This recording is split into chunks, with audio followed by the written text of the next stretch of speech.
What's going on, everyone? Anthony from Chronometer Check here, and today we're looking at a new field watch from Bulova that has roots in World War II, but with a little bit of a fun spin and a refresh on the classic design. Quick wrist check. Today I'm wearing the Seiko 5 SRPG35, a bit of a competitor to the Bulova Hack, both in price and just general style, although the SRPG35 is a little bit more of the traditional field watch styling. So full video of that, we've done a review of that before, feel free to check that out. Link in the description below, affiliate link, disclaimer, I get a small kickback, but don't feel obligated to purchase, just feel free to browse, etc. Quick disclaimer, Bulova sent this watch over for review, but as always, I will be giving my complete, unbiased, and honest opinion. And with that said, let's take a closer look at the Bulova Hack A11. So at 37mm in diameter, this is clearly a very, very vintage looking watch, right off the bat. It does have a little bit of a weird sort of bubbly dimensions in that it comes at 14.5mm thick, which is only enhanced by the domed mineral crystal and the NATO strap that it comes on. But with a 44.5mm lug to lug, it also is a little bit more vertically sized than it is round. So this is kind of one of those watches that almost looks a little bit rectangular on the wrist, just because the lug to lug is, much bigger or much larger than the diameter, so it just kind of has that sort of like vertical kind of look to it, but not a lot of wrist presence. I mean, most of the wrist presence comes from the design of the watch, the case, the coin edge, etc. But in terms of diameter, it is small, comfortable, it's not obtrusive, just a little bit tall, a little bit chunky. The NATO strap it comes on is actually pretty good compared to other NATO straps I've tried. It's brown. I don't think I love the brown NATO in particular, the color wise, but in terms of build, it does have steeled rings on the holes for a little bit of reinforcement. It does have all polished hardware, including buckles and a Bulova inscribed buckle. So really, really well built. It does have kind of almost like a bunch style in that it has two pieces at the lugs that lock it in, but also an underlying piece that still prevents it from falling off the wrist if either of the lugs were to snap off for whatever reason, which was the primary reason for using a NATO, which is extremely purposeful, especially when in World War II, when a watch is absolutely crucial for coordination. No iPhones, guys, remember. So taking a closer look at the case, we have a high polish pretty much everywhere on the case, so I can imagine this thing is going to be a little bit of a scratch magnet, especially since it is so tall, a little bit obtrusive. I feel like it's one of those watches that you're going to be accidentally scratching and banging against, this wall, this banister. And similarly, the domed mineral crystal, it goes a long way in actually making the watch very legible, so I do like that, but obviously mineral is definitely not as scratch resistant as, say, sapphire, but it does definitely go a long way in making the watch legible during the day. Now, a minor gripe I have about this watch is that the lume is pretty sub, despite the fact that the hour markers are applied relatively generously, or painted relatively generously, and the handset is rather somewhat broad, at least in comparison to the dimensions of the watch. The lume itself is just okay, not that bright, fades away rather quickly. So in anything except for well-lit conditions, this watch can become a little bit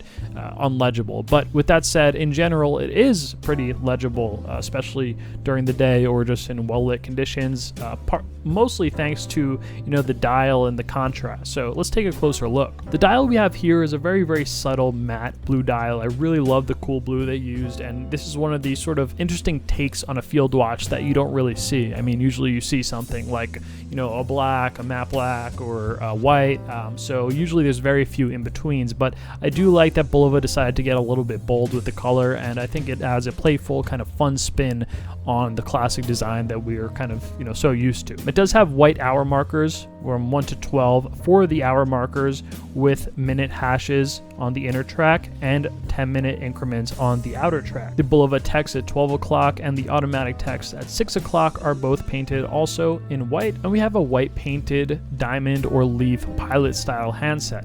And to set it off, we have a red second hand that sweeps at 21,600 vibrations per hour. So overall, this results in a watch that is very, very contrasty. And another thing, like most field watches, the dial kind of intentionally unfortunately lacks some depth, as it tends to favor legibility over design, which is actually an area where this Seiko that I'm wearing actually kind of diverges a little bit with applied hour markers, kind of untraditional. But the Bulova Hack here does keep that sort of more traditional kind of style, just uses a little bit of an untraditional color palette to bring some interest. So the movement housed inside is the Miyota 82SO movement, which is an automatic hacking non-date version of the wildly popular 8215 movement, which is, you know, absolutely notorious for being reliable, robust, and accurate over the years, and has been, you know, it has the lineage of being used in so many watches. This is definitely one of those sort of reliable, staple workhorse movements that also affordable, so people tend to love them.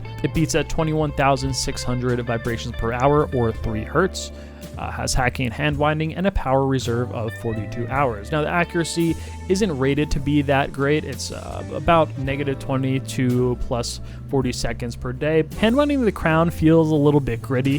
That's in part to the movement itself. Feels a little bit scratchy. So that's one of the downsides. Not the most smoothest, not the most refined movement, but kind of comes with the territory of a super affordable, rather basic movement, but gets the job done. All in all, this movement is more so known for its kind of durability, its reliability over a long time. Taking a look at this watch, we need to compare what else is out there in this price range, sort of the under $500 category. And there are other great and sort of notable field watches in this category that we simply can't ignore. You know, mainly from Hamilton, obviously the khaki, both the mechanical field and the automatic, both great watches, but they do kind of stick to, you know, the very sort of safe and classic color palettes and design schemes, which obviously there's nothing wrong with that. There's just something a little bit fresh about the A11 with this color scheme. It's something a little bit daring. It's something a little bit out there, but not too out there.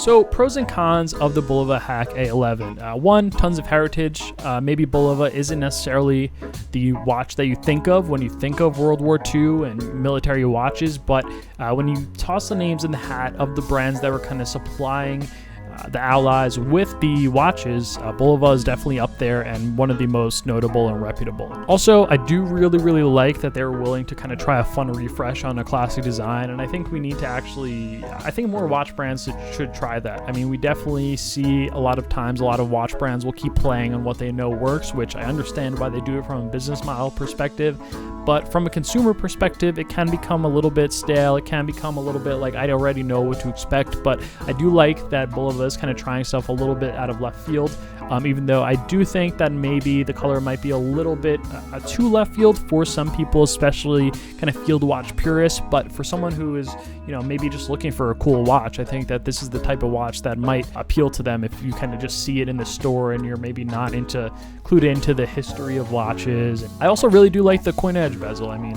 going back into the sort of playful nature, I think it's really fun, and kind of plays into the bubbly nature of the watch. It kind of doesn't try to hide from the fact how thick and bubbly it is. And the price is very fair for what you get, well under $500. I think it is well priced. Now, some of the cons: one, the lume itself is not so great, which means in general at night the legibility is really not there, especially because there aren't any sort of reflective surfaces to help you out in low light conditions, which might be the case on a watch that has a few more applied surfaces, but that's not the case here. Everything is printed on or painted a little too thick for my liking at 14.5 millimeters thick. I mean, it's kind of fun, it's playful, largely in part due to the Miyota movement used, which is the thickness, but in general, I wish they could have slimmed it down just a little bit. I think that would make it a little bit more wearable, a little bit more vintage feeling, because, you know, the watches were probably mechanical and as a result rather thin. But I will say, because of the condensed dimensions overall, you know, only 37 millimeters, it's not too bad. It's not too over the top. It definitely is noticeable on the wrist how thick it is. Combined with the polished case, the mineral crystal, might be a little bit of a scratch magnet, but you might have to kind of be okay with that. And then with the NATO strap that it comes on, that makes it sit even higher on the wrist. So all in all, is the Bulova Hack A11 the best field watch ever? You know, is it the quintessential field watch? No, I don't think so. But I do like that it is a kind of fresh take on a classic design, and Bulova was willing to kind of jump outside the box a little bit, try something a little bit new, and, you know, sometimes that pays off. So, and for someone who is looking for something a little bit fresh, a little bit new, but still rooted modern heritage, I think this is a fantastic option. Don't forget to check out the link to this watch in the description. So with that said, thank you so much for watching. If you did enjoy, I'd appreciate if you leave a like, subscribe if this is your first time here for more watch reviews to come, and check out the links in the description for the watches spoken about in this video. Thanks so much for watching. Till next time.